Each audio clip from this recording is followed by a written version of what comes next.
All right. Well, welcome everyone. For those of you that don't know me, my name is Clayton Stenson. I'm the founder of the Unity Guide as well as the Christ-centered Second in Command network. Since some of you don't know me, I want to do a quick introduction. I've been working with visionaries for 15 years. I've seen the good, the bad, and the ugly, working with over a dozen visionaries as an employee, as an integrator, as a coach, or as a counselor. And I'm currently a fractional integrator for construction companies that run on EOS, and I absolutely love what I do. So my goal today is to add value to you. I have a heart for the visionary second in command relationship because my first 7 years working with a visionary were very hard. My brain worked differently from his, and I felt that my perspective was valuable, but there was a real disconnect between the two of us. And since then, I've discovered the Entrepreneurial Operating System, or EOS, and I've seen how incredible a relationship can be and the amazing impact that it can have on an organization. I've also had some challenging engagements that were great learning opportunities. And about 2 years ago, I started doing what I refer to as marriage counseling for the visionary second in command duo. And I've seen some really amazing breakthroughs with my clients. And I hope to share as much of the things that I've learned from all of these experiences as I can today. And I hope and pray that it's helpful to you. So one thing also that I've noticed about a lot of the content around this topic is that it tends to lean either way. It's either written to the visionary or to the second in command. And what I'm going to attempt to do today is to share both sides of the story to the best of my ability. So I'm going to share for about 30 minutes, and then we'll have some space for some question and answers at the end. All right. So today I'm going to do a lot of comparing of the marriage relationship with the visionary second in command relationship because the two actually have a ton of similarities, beginning with their brains work differently. So, how many of you are married? Just raise your hand and please put it in the chat if you agree that your brain works differently from your spouse. So, you don't speak the same language. You can argue about something for 10 minutes and then realize you are actually saying the same thing, just in a different way. It can be quite frustrating in both contexts. So, that's the first way that there's similarities. The second similarity is that the children follow your lead. So, if the marriage relationship is strong, the kids feel it. If it's not, they also feel it. So, you're modeling for them what a healthy relationship looks like. And this applies equally in a company. If there's dysfunction at the top, the employees sense it and will mimic it. It's a big responsibility, and you owe it to your kids to do the work to have a healthy relationship and your employees as well. The third similarity is that marriage is hard. I just had my 13-year anniversary recently. I love my wife. We've had our challenges over the years, though. We've had to grow and learn and make each other a priority. And the more kids we have, and right now we have three boys, 7 and under, the harder it's been. I think it's the same in a business. You have to value your relationship above all others and make time for it and do the work. And the last similarity is that divorce is messy. If a marriage disintegrates, there will be a lot of bad consequences financially and relationally. A lot of negative things will happen. And the same is true in a company. If a visionary divorces their second in command or vice versa, there will be some who are loyal to the one leaving and they may leave as well. So that's not all of the similarities. There will be more that come up as I go through the presentation today, but I need to shift gears a little bit and I'm going to talk about compatibility. So if you're in a visionary second in command relationship now, or are potentially looking for a new one, there are 5 foundational permission to play or deal breaker requirements for finding unity with your counterpart. The first is values match. I'm not saying that you have to have 100% the same values on everything. That's not possible, but there needs to be more common ground than not. For example, my faith is very central to who I am. I was a pastor for 7 years and I love God. If a potential visionary comes along that hates God or is an atheist, that's going to be a deal breaker for me. And it just won't work. And I can't live a life that doesn't include God in it, nor can I lead a company in a way that doesn't honor God. Now, on the flip side, I'm nearing the end of a fractional engagement with a strong Christian business owner. We had incredible success in our 8 months working together. And I believe that a large key to that was our shared faith and how we invited God into our relationship and the business. So, from my perspective, you simply must have enough common ground in your values for both of you to have peace moving forward. Now, secondly, you must have one operating system. You have to get on the same page about how you're going to run the business. If you have two different approaches, it's going to fail miserably. The team will be confused and frustrated. Now, the entrepreneurial operating system, or EOS, is my current operating system of choice, but there are other systems out there. Some examples are Pinnacle or System and Soul. I don't think it matters that much which one you use, but you better use an agreed upon system. Thirdly, you better have a shared vision. You better do the work to clearly articulate your company's vision and make a plan to get there. And an operating system like EOS and working with an EOS implementer will help you to hash that out. Visionaries have half the puzzle here. They have a vision, but aren't always great at communicating it or making it happen. Whereas the second in command has the other half of the puzzle in that they're great at making the vision a reality. But you better do the work to get super clear on what the vision is and where you're going. Fourthly, you better be open and honest. Are you willing to enter the danger? Are you willing to shoot straight with your counterpart and tell them what they need to hear? Sometimes these things are not what we want to hear, often, I would say, but this is where the growth happens. Often it's those closest to us that see what we do not see, but need to. But they need to be brave enough to speak it out. And this is what EOS calls entering the danger. So, are you open and honest with your counterpart, telling them what they need to hear? Sometimes when you hear something that hurts, you need to understand that it's okay to say, "Ooh, that hurt a bit," but I'll need to process that and reflect and understand that it's a gift that they're giving you, or that you're giving each other to help each other to grow. And the last permission to play item is humility. Some people don't like the word humility, but I personally love it. Humility is not, in my mind, is not thinking less of yourself, but thinking of yourself less. So we all have strengths and weaknesses, and we must be aware of them and learn to delegate our weaknesses and optimize our strengths. This is one of the biggest keys, not just to your visionary second in command relationship, but also to building your team around you. Are you willing to be vulnerable and authentic with your counterpart? Are you willing to go to the hard places? Are you willing to face your fears? Are you willing to admit your weaknesses? You must be humble if you want to have a strong, visionary, second in command relationship.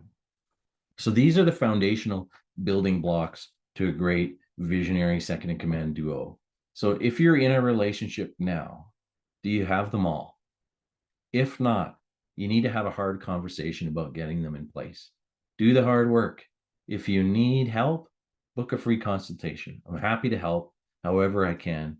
If it's painfully obvious though that you don't have these and it's very unlikely that you'll be able to, then you may seriously want to consider a divorce. In my opinion, life is too short to spend it in a relationship that's not going anywhere. And to be honest, though, I'm not a big fan of divorce, especially in the marriage concept context. But so you do everything in your power to make it work. But if the cost is your peace and joy, it may be time to move on. The Bible says in Romans 12:18, and sorry, I was a pastor, so I'm gonna tie in my faith. Romans 12:18 says, if possible, so far as it depends on you, live peaceably with all. So you'll notice that it says, if possible. It isn't always. So do what you can, but if you come to realize it isn't going to work, then leave gracefully. Now, on the other side, if you're looking for a new relationship, I'd recommend you slow down and evaluate things carefully before you tie the knot. This applies equally well to marriage, too. I remember someone told me once that when you're single, you should keep your eyes wide open. And once you're married, you should keep them half shut. So this means actively question and test whether this is the right person for you prior to marriage. But once you tie the knot, you need to have grace and overlook the faults of your spouse, because we all have faults. Again, this applies equally well in the visionary second in command duo. So once you decide to be in a relationship, I believe there's 4 phases to developing a successful visionary second in command relationship. And the first is called awareness.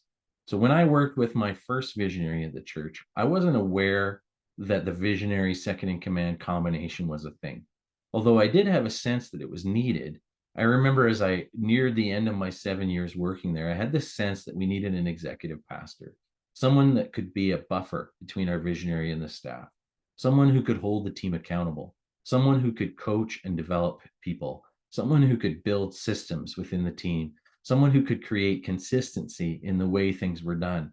But I didn't have awareness of how that would work or that it was even a thing. The reality is that each of the 2 people in this relationship have incredible gifts, but also have corresponding weaknesses. It takes 2 of them to build a great relationship. So, for those of you that are new to this whole visionary second in command, I'll give you a little bit of context here. So, the visionary is typically the founder, an ideas person, great at sales, great at managing big relationships and solving big problems. But at the same time, they're usually not great at details. They often have an inability to understand the often relational, unintended consequences of certain decisions. Now, an organization with a visionary and no second in command is often a bit disorganized and chaotic, full of vision and exciting, but often limited by the lack of organization and systems. Now, the second in command, on the other hand, is usually much more logical and process driven. They have an ability to see things unfolding many steps ahead and have a knack for managing people. They like digging into the day to day problems and figuring out systematic ways to solve them for good. Now, that being said, an organization with a second in command and no visionary can become bureaucratic and stagnant. So, second in commands typically are not ideas people and often don't like to lead from the front. Sorry, they prefer to be in the second chair and they just love to make someone else's vision a reality. So, when I discovered EOS and these 2 roles, it all made sense to me. I felt that God made me for this second in command role and I was able to successfully self implement EOS into the construction company that I was a part of. And we 22 times our net profit in 12 months. And I never looked back. But without awareness that that was a thing, I never would have taken action and that company could still be stuck. So if you don't feel that you're fully aware of these 2 roles, I have an action step for you. And that action step is read the book Rocket Fuel by Gino Wickman and a lesser known book called Make the Noise Go Away by Larry Linney. These 2 books will help you become more aware of the potential of these 2 roles. So once we have awareness, the second phase of a successful visionary second in command duo is acceptance. So it's one thing to know about it in theory, but another thing to accept it as truth. There could be resistance from the visionary because they think they can do it all. A lot of times this happens because the visionary is used to doing it all themselves if they founded the company. And when a company's small, it's possible, but as it grows, they'll start having trouble with it. And they'll start to get annoyed by the volume of things that they must do that are outside of their unique ability. As a company grows, it will require a visionary second in command duo and a leadership team. If the visionary is not willing to accept this, it will never happen or will never succeed. And this will keep the company stuck. On the other side, sometimes the second in command can think that the visionary is a flake and that they're the source of a lot of the problems in the company. And this could hold back any possible progress from the success of this duo. The second in command needs to accept that the visionary has a different skill set that's equally important, but very different from theirs. So last week, I started listening to a book called Designing Your Life. And in it, they brought up an interesting idea that they refer to as a gravity problem. And I thought it was interesting how it could apply to this context and this phase, as well as your marriage, if you're married. So in this book, they tell a story. A friend comes to you and says, I've got this big problem and I don't know what to do about it. Oh, wow. What's the problem? It's gravity. Gravity? Yeah, it's making me crazy. I'm feeling heavier and heavier. I can't get my bike up hills easily. It never leaves me. I don't know what to do about it. Can you help me? Now, this example may sound silly, but we hear versions of this sort of gravity problem all the time. Gravity problems are not real problems. Why? Because if it's not actionable, it's not a problem. Let's repeat that. If it's not actionable, it's not a problem. It's a situation, a circumstance, a fact of life. It may be a drag, so to speak, but like gravity, it's not a problem that can be solved. So the key is not to get stuck on something you have effectively no chance of succeeding at. So the only response to a gravity problem is acceptance. This is the you are here or accept phase of the visionary second in command relationship. Acceptance. You have to accept where you are, not where you wish you were, not where you hope you are, not where you think you should be, but right where you are. Let me return to the marriage analogy again. If you're married, you probably can identify with the desire to change your wife or husband. If only they would do this more or this less, then things would be better. Now, my wife and I, we've spent far too much energy trying to change each other over the years rather than just accepting each other. The other day, my wife said to me, "It seems like you want me to be a man."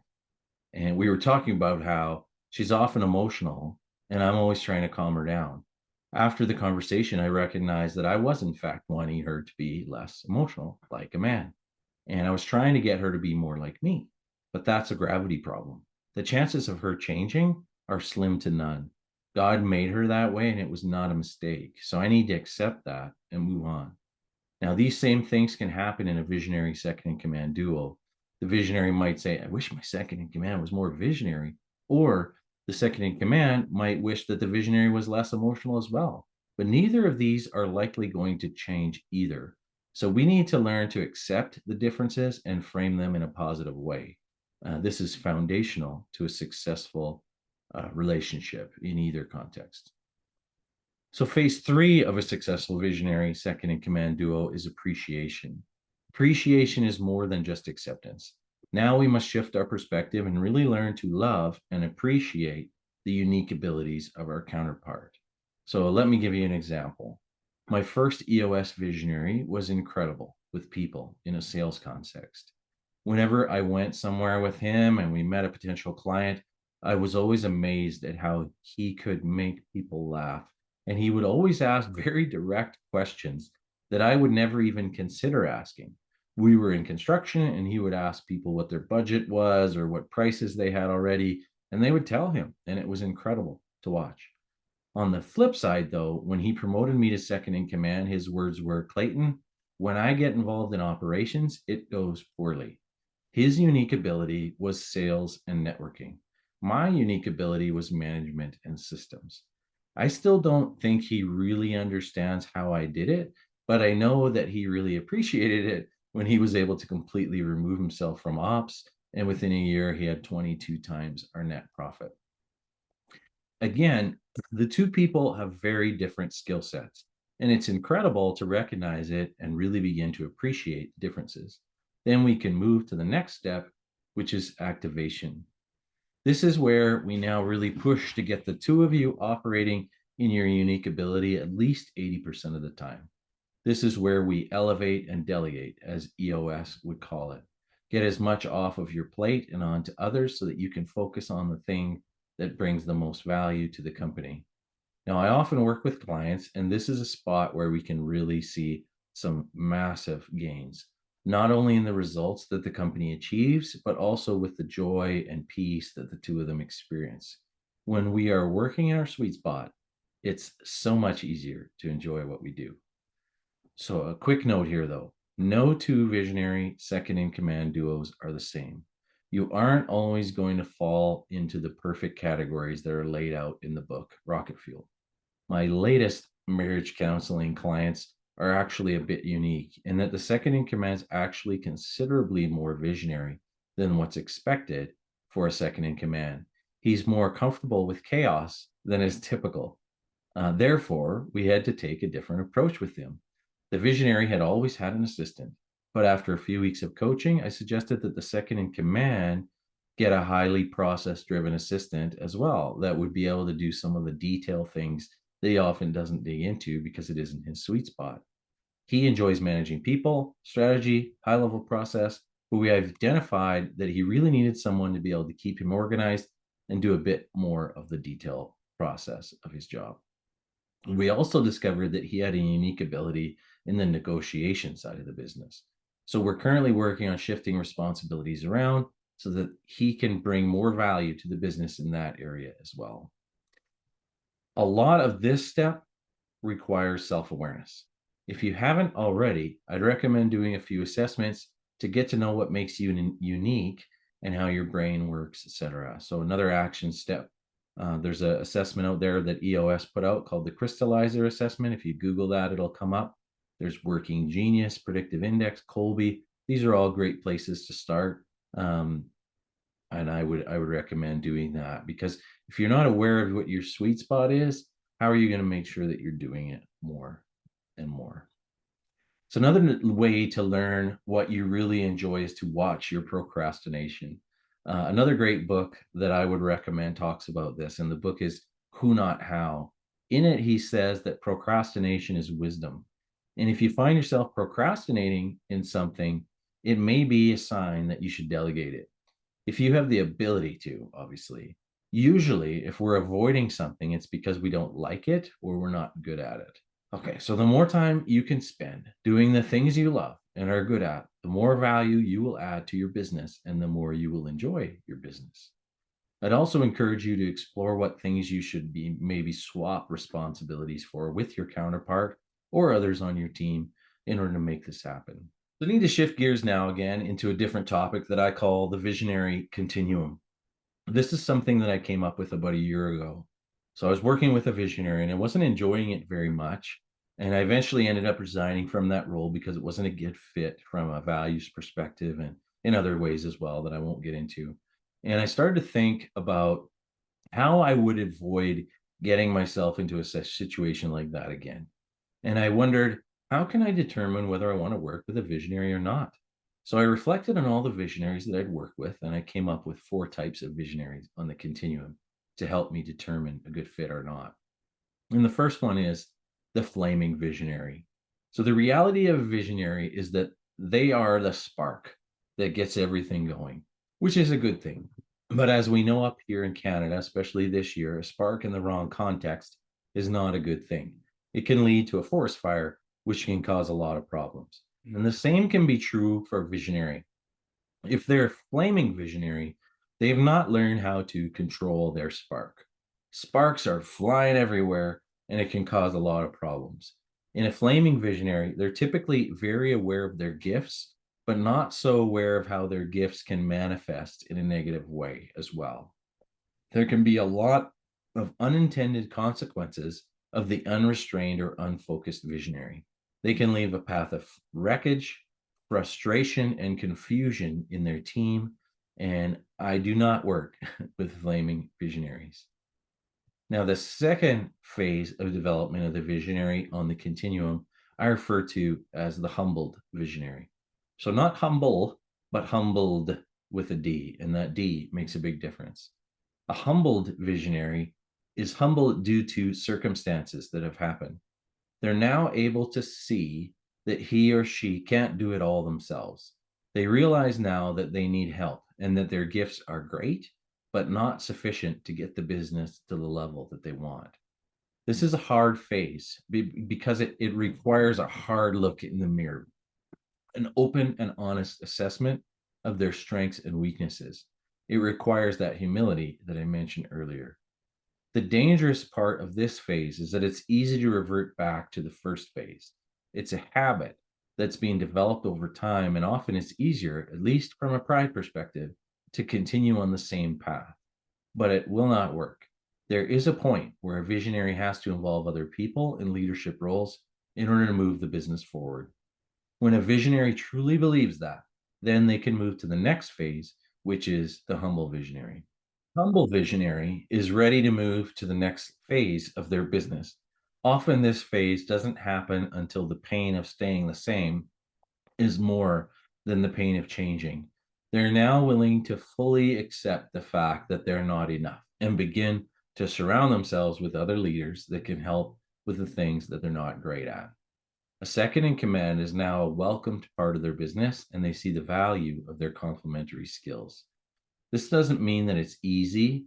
There's still plenty of growth required, but They're ready for it and humble enough to embrace it. And the last phase of the continuum is the enlightened visionary. At this phase, they've built a successful business that's not reliant upon them. They could now step into the owner's box and allow the business to run on its own. They're respected and loved by their team because they're able to joke about their weaknesses in a healthy way, and the team can too. This is not a common place to be, but I've seen it a few times. These visionaries often have multiple successful businesses, have learned how to work well together with the second in command and other leadership team members. The first one of these that I worked with referred to himself as a benevolent king, and he truly was. So, if you're a visionary in the room, I challenge you to take a look in the mirror and assess where you're at. Assess where you're at. Be honest with yourself. Are you flaming? Are you humbled? Are you humble and ready to move your business to the next level? We are all on a journey, and there's no shame in being anywhere. But if you truly want success, you need to be honest with yourself. If you're second in command, where would you say your current visionary is at? Labeling them may not be helpful at this point because they can change, but this continuum may give you some awareness to help you. You kind of have to approach it like a gravity problem. You can't change them, but you can pray for them and try your best to build trust and enter the danger to help them become more aware as well. Now, they may not change, and you can't control that. What you can control is looking in your own mirror and working on yourself, which leads me to the second in command continuum. While I was formulating the visionary continuum, I had a realization. As mentioned earlier, when I worked with my first visionary, I felt like a second in command was needed in the organization. And to be honest, nearing the end of my time there, I wondered why I was never promoted to that role. Then I realized that I was a flaming second in command. Yes, second in command's in the room. You're not getting off the hook. So the first phase in this continuum is the flaming second in command. And there is one. I know because I was one. A flaming second in command is so concerned about doing things right, about systems and processes, that they think everyone around them is blind or stupid. Just follow the system. But because they're so passionate about this, often people don't like them. They think they're a stick in the mud or just a plain jerk. The only people that will follow them is other logical, process-minded people. And this can actually create division in the company and have the opposite effect than what is intended. While systems and processes are valuable, no one is going to follow them if they don't like the person presenting them and holding them accountable. So again, the second phase is the humble second in command. And what happens is eventually a second in command that's flaming will get frustrated enough by the lack of engagement and buy-in and will realize that they're a big part of the problem. The approach matters, and the spirit with which you present your ideas matters. Just like the visionary, the second in command now has a choice. Do I look in the mirror?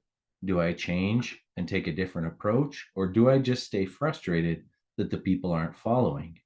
This decision will determine whether they move on to phase 3 and become a humble second in command. I would say that a second in command cannot truly be successful until they become humble and are able to see other people's perspectives and appreciate them all. Just like the visionary, they're capped due to a lack of awareness. I think we all have a tendency to value our own perspective over those of others, but you can't lead well if you stay there. The second in command must learn to what I call finesse it. We have to meet people where they're at and learn to get different types of people to engage in their own way. And this includes the visionary. The visionary is very different from the second in command, and we must learn to see the world through their eyes as well. And the last phase is the enlightened second in command. And when a second in command gets there, they have done so through earning the respect of both the visionary and the rest of the team. They've now built trust with everyone and can now use systems and processes to leverage the skills in the company, solve issues, and set people free to be successful. An enlightened second in command is an incredible skill set that recognizes their role as the people maximizer and strategic leader that can make the vision a reality. And it's truly a beautiful thing. So if you're a second in command in the room, I challenge you to take a look in the mirror and assess where you're at. Be honest with yourself. Are you flaming? Are you humbled? Are you humble and ready to move your business to the next level? We're all on a journey and there's no shame in being anywhere. But if you truly want success, you need to be honest with yourself. And if you're a visionary in the room or watching this, where would you say your current second in command is at? Labeling them may also not be helpful at this point, as they can change, but this continuum may give you some awareness to help you. You kind of have to, again, approach this as a gravity problem. You can't change them, but you can pray for them and try your best to build trust and enter the danger to help them become more aware as well. So now, when we take these two continuums and combine them together, we see that the two are moving towards each other as they progress. If both are flaming, it isn't going to work. If both are humbled, there's an outside chance of success. Ultimately, we need to get to the place where at least one of them is humble and the other is humbled.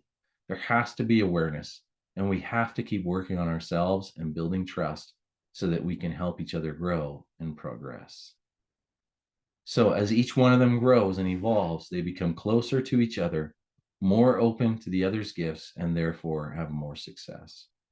So I'm coming to the end of my presentation, and I want to end with a Bible verse that applies greatly to this relationship. The verse is Proverbs 27:17, and it says, "As iron sharpens iron, so one person sharpens another." And I don't know if you've ever sharpened a knife, but you use another piece of iron or steel to sharpen it. And when you sharpen a knife in this way, it's all about the angle of the two rubbing against each other. If you get the angle right, the blade can become incredibly sharp. But if you get the angle wrong, you will make it very dull or possibly even chip or damage the blade. And the reason I bring this up is because the same is true in this relationship. The way you approach your differences and the way you approach entering the danger is like the angle sharpening your counterpart. So, do you have the angle right? Are you actually sharpening them or are you damaging them? I believe that the most important thing is that you truly care for each other. You approach feedback to them in a way that you're giving it to them because you care about them and you want to see them grow. If you do this, they can sense it and will be more likely to receive it. If you approach it in an attacking, harsh way, they'll get defensive and the relationship will be damaged. So, my last word to you is to manage the angle well. Apply what you've learned today, and you'll gradually both be sharpened and see great success in your business. So, as we shift to Q&A time, I just want to say one last thing. I'm here to help.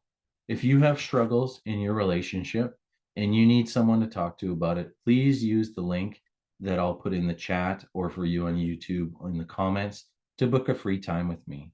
I'll make you a few promises about the time that we share if you do book. One, it will be a safe place to talk with someone who understands. Two, I'll be open and honest with you. I'll tell you what I believe you need to hear, not what you want to hear. Three, my main goal will be to help you solve your problem. And four, I will not pitch you on working with me. In fact, I never pitch people. If you want to work with me, you'll have to bring it up because I won't. All right, so let's move on to the Q&A portion of the call. You can just unmute or raise your hand and I will prompt you to unmute. Anybody have any questions or comments? Or Don, anything to add? Hey, Clayton.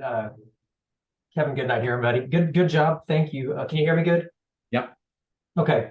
So my conundrum is, try to explain it quickly. I'm being pursued by a visionary he's playing integrator and he's visionary, and their business is growing as such that within a year or two, he needs an integrator. Mm-hmm. Now, after you go through your descriptions, and we meet all the values. You nailed all 5 of those values, and just solid working relationship. But now I'm coming to realize that 2 things would take place. Most likely, he's got to give up control over his baby to an integrator. And second, I'm not much of an integrator the more you describe it. I'm more visionary myself. So is that just, that might not be iron sharpening iron, that might be iron melting iron at that point. Anything that you can speak to and that, I'm not making a decision tomorrow, but I am meeting him for lunch tomorrow, just kind of we meet Yeah. every couple months. Yeah. Well, I'm a big believer that an integrator is in large part, you can learn some of it for sure, but I think integrators are, in my opinion, kind of made like they're kind of just the way that they are. So I think if you are a visionary and you try to be an integrator, I don't think you're going to enjoy it. So I would do those assessment, especially particularly the crystallizer assessment, to make sure that that you have some dent there. But the reality is, he may like you and want you in that role, but if you're not built for it and you don't enjoy it, don't do it. In my opinion. Anybody else have a thought on that? There's some smart I people would in. add I would add that it's a continuum, meaning that if you are a balance to what he is, that probably matters also quite a bit. Yeah. So Yeah, that's a good point, Heather. Yeah, he's somewhere in between the humbled and the humble. I mean, he's again on a journey of seeing their business grow.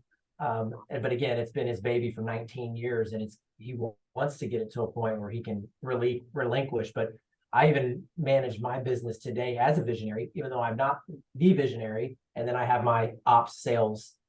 Those guys are more my integrators. So that's why I say that I may have the second in command title here at this company, but they allow me to be the visionary of where I'm at today. Right. Yeah, I'm happy to chat about it with you some more, to get a little more into the details of it. But if I was in the visionary chair, I wouldn't enjoy it. Therefore, I don't think I would succeed. So I feel it's the opposite. The opposite way is the same. Don's raising his hand. Don, what do you think? I'll speak into this only from experience working with lots of visionaries over the years. A lot of visionaries are very intuitive,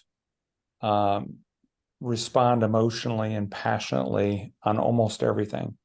And so as they start to think about partnering with someone to run the business with them, oftentimes they grab someone that they feel kind of is aligned with their kind of thinking, and that they think that they're going to play well with, just because they seem to have similar mindset and whatever else. But if the visionary doesn't follow the process of finding their perfect integrator, that perfect matching puzzle piece, complementing puzzle piece, I've seen visionaries go through multiple integrators that they felt was the right person to be in the seat, but within months found that it was actually a lot of iron, not sharpening iron, but damaging each other.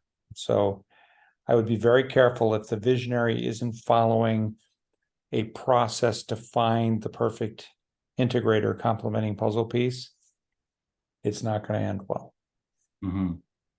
That's a good point, because visionaries do often tend to hire people like them, which is usually the opposite of what they need. They need someone different from them. They need different perspectives. They need someone who will challenge them and push back, in a healthy way, in an iron sharpening iron type of a way. So that's a good point, Don. I like that. Randall, you got a question or something to add?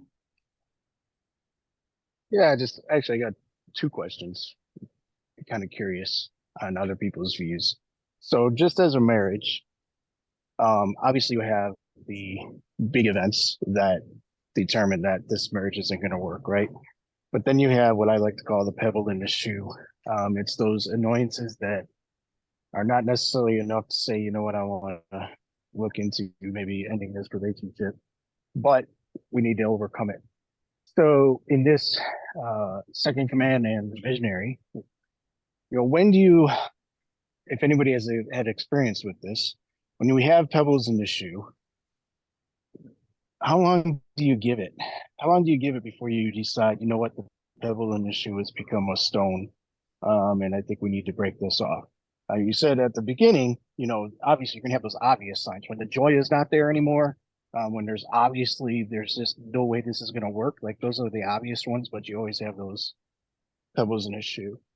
And then my second question is, and this may, you know, I don't know about this audience, but maybe a lot of you guys are gonna be scratching your head like, how the hell are you making it work? Does anybody, my relationship right now is remote. My visionary is in a whole nother state. And we get together face to face maybe once or twice a year. Our relationship is mainly through video, and phone. So I know we had to deal with that with COVID, but coming out of COVID, I think people are getting more face to face. But I'd be curious to know if there's any other visionary second in commands that are remotely located from one another and how you handle that. Yeah. Because I do feel like sometimes we get disconnected. If we're not continuously communicating, we get disconnected. Mhm. How often do you do a same page meeting, or how often do you like have a structured meeting? Every other week.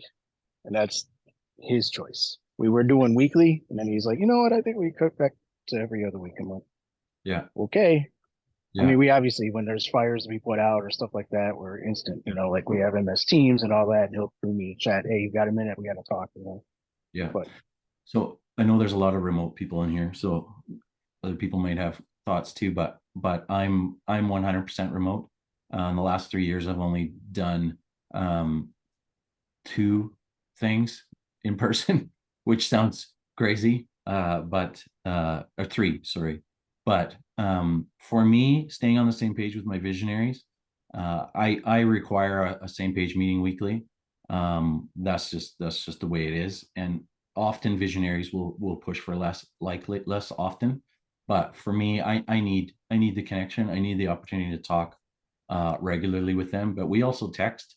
We stay in touch pretty regularly. So I'd push back if I were you and say that we need to be more regularly connected. If I were you, it doesn't sound like you wanted every second week. So if I were you, I'd push back. As for the pebble in the shoe, obviously in a marriage, and most of the people here are Christians, you know, God doesn't like divorce. He only allows it when there's infidelity. So in my opinion, it sucks. but but in marriage, you know, like there's a lot of little things that annoy me about my wife. But that's the eyes half shut thing that I mentioned. You know, and I think you know, you got to choose your hills to die on, and let go of some of the little things. But yeah, I think eventually, you know, if there's enough little things, you know, it can become a bigger issue. But the reality is there's little things that annoy them about you, right? So I think, you know, we gotta just have grace for one another, right? And love one another despite those little annoyances. Don, you got something to add on that one?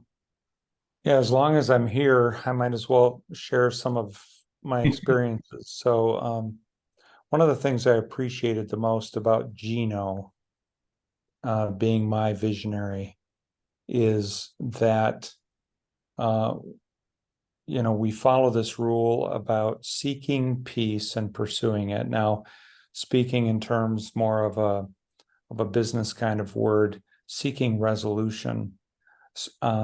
So the whole purpose of a same page meeting is to meet together and end 100% on the same page with every issue that we had identified in the same page meeting resolved. So in those moments where, you know, I'd have a 4-hour same page meeting with Gino, and we had something that we just, as we left the same page meeting, it's that pebble in the shoe kind of, we're not feeling peaceful that it was completely resolved.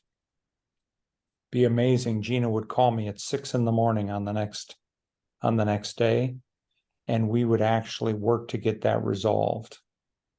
So we always made sure the purpose of the same page meeting is to kind of remove those annoyances, those pebbles or whatever else. You don't let the sun go down on your anger. You get these things resolved and talked out, and where you realize you are truly resolved, clear about who's doing what as you're moving forward. And you keep doing that until you need another same page meeting, which is where you now have a list of things that need to be resolved. And you meet together until those issues are fully resolved. Now, the integrator's primary role in this is pursuing that resolution. The integrator doesn't allow the same page meeting to be over until those things are all resolved. That keeps you and your visionary at peace and united as you're moving forward.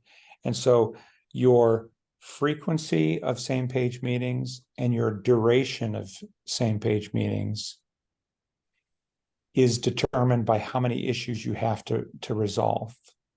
So if you've got a lot of issues to resolve, you're meeting more frequently with longer meetings until you get them all resolved. But if you go into a leadership team meeting with you and your visionary not on the same page, your whole team will feel that lack of harmony. That will disrupt the team, and they're not going to be able to function while mom and dad are still fighting. So you must get to that place of peaceful resolution. And if you're finding that you can't seem to get there with your visionary or integrator counterpart, you may have the wrong partner. It's a good indication. Mm-hmm. That's good. Stephen, you've got your hand raised. A new question? Yes. Well, yeah, well, it's slightly different in the sense. I really like this continuum that you really talked about, because frankly, for me, I've not really thought about it that way, but I see a lot of wisdom in this continuum, because in as much as we are talking about visionaries, it's also good we also do a deep dive on ourselves, like I'm a second in command, because sometimes the problem that the problem that happens is might not be the visionary. It might also be from our own perspective. So for me, that was really, really eye-opening for me. And I really, really like that. So the question I have is, I know it's being recorded. Is this going to be shared with us so that we can also reference it? Yeah. I'm gonna put it on YouTube. Okay. Yeah, and I'm trying to write a book, but it's going slowly. I need to block more time to get this into a book format. Great. Awesome. Any other questions? Coming to the end of our time here. Or any other thoughts? I know there's a few US implementers in the room. If any of you have anything to add, Matt, you got a question? This might be Yeah, just if I get a copy of the slide deck, great job on the presentation today. I really do appreciate it. It's given me some more perspective into what I'm kind of dealing with currently. It's too short of a time to really go over it in this meeting, but I'll schedule some time with you. It's very complex. I'll just give you the snippet. I'm dealing with a visionary, and his wife has obviously been involved in the operations for quite some time, and what I'm finding the struggle is our L10 consists of me, him, and her, and that's it. They're not giving me the ability to bring other leaders up through the ranks just yet. But even with that being said, there's a lot of stuff that's just not getting done. And I feel like I'm kind of spread like hot peanut butter over toast right now. I'm kind of into everything, and I'm trying to fix everything because I feel like I'm a very humble, integrator. But at the same time, there's also a piece of me is quite frankly part visionary, and I think that's what's given my abilities to this date is I can sometimes visualize what a visionary is thinking and then put actions into place to kind of cover what an integrator would need to do, because I've been kind of integrated throughout my life, in some respects or another. But it's very challenging. I think what you kind of hit on with the values too is a big core of our issues. You know, they don't necessarily align. You know, I continue to pray about it and hope God through some intervention will help me through that process, because we definitely have different value sets. And I think, you know, some of the things you alluded to too, it may be beneficial to learn some of that from you is, you know, how do you know when, you know, how do you prevent that from happening again? Because that's what my biggest fear is. If I do leave this relationship because it's going nowhere fast, you know, what do I do for the next opportunity, right? And make sure I'm clear on setting up the objectives and goals. Because I did a decent job of doing what I would call reverse interviewing. But when basically everything's being explained to you doesn't come to fruition when you're hired, it makes it very challenging to bring that back to light. You know what I mean? Yeah. Yeah, that's tough. Anytime when there's a husband and wife involved, it's going to be more complicated for sure. That was my first visionary. His wife worked there as well, and I kind of had two bosses, but I wasn't in the integrator role though. So, but I'll just tell a quick story that I think is relevant for that. At one point, I had a house, and I had a roommate who was my friend. He was a member of our church. This is when I was a pastor. You know, he was my tenant. And I had like so many different hats with him, and I would actually have conversations with him, and I would lead with, I'm taking off the friend hat, I'm putting on the pastor hat, or I'm taking off the pastor hat and putting on the landlord hat, you know, and I would do that. And I think it might be helpful to have a conversation like that with them, because they're wearing multiple different hats, and also clarifying what hats who's wearing. I think often there's a lot of gray area, and you can't have gray area. There's not going to be success with gray area. So let's have another chat. I know our time's almost up, and Samuel's got his hand raised as well. So Samuel, you get the last word before I wrap up. Sure. So I'm an EOS implementer. So I work with a lot of family businesses, and this is a tough one when there's a husband and wife integrator visionary. A lot of times it'll be the wife is the integrator and the husband's the visionary, and that's typically it's that, and sometimes it's the opposite. But you know, it's no different. We have to teach them same page meetings. They have to, you know, have those and get on the same page. The other thing is we teach something called the ownership rules of the game, and just helping them understand the clear boundary between their owner's hat and their, you know, leadership team hat, like you were talking about. That can help. But there's just some times where a husband and wife cannot be the visionary integrators. Just it's going to damage their marriage, and even Christian couples. And so there are times where you have to say, you know, you got to count the cost here, you know, and maybe we need to find another integrator for you, right? Yeah, I agree. I've had many clients that are husbands and wives, and yeah, sometimes it's just, yeah, this isn't working. You need to go find something else to do. Like, it's just reality. So we only have 1 minute left, so I just have a couple of things left to say. So our next webinar will be on October 4th at 2 Mountain Time. Our guest speaker is going to be Benj Miller, co-founder of System and Soul, and he'll be sharing on the topic of how to motivate your employees through different types of compensation. He's got a project that they're working on in that area. So again, I'll drop the link in the chat, and if you want to come out and check that out, it'd be great. Other than that, thank you everybody for coming. Thank you, Don, for your insight. It's great to have you here, since you have a great deal of experience in this world. So thank you, Don, and thanks everybody for coming, and look forward to seeing you next time.